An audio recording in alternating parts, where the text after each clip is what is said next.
তো বন্ধুরা, আজ কি বানালাম দেখো। তেলটা গরম হয়েছে, আমি 5 ফোড়ন দিয়ে দিচ্ছি।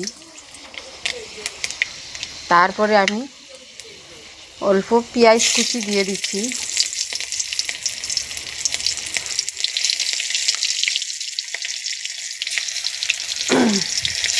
আজ বানাবো আলু বেগুন দিয়ে লোকাল রুই মাছ।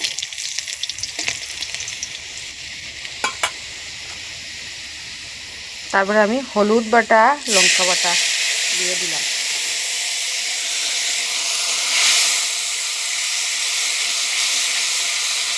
কি বৃষ্টি বাপ, দেখো বাতাস দিচ্ছে বাইরে।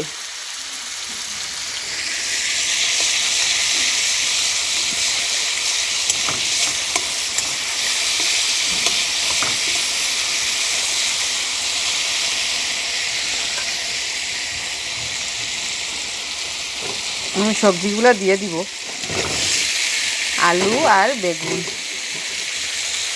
আর পরিমাণ মতো লবণ দিয়ে দিচ্ছি।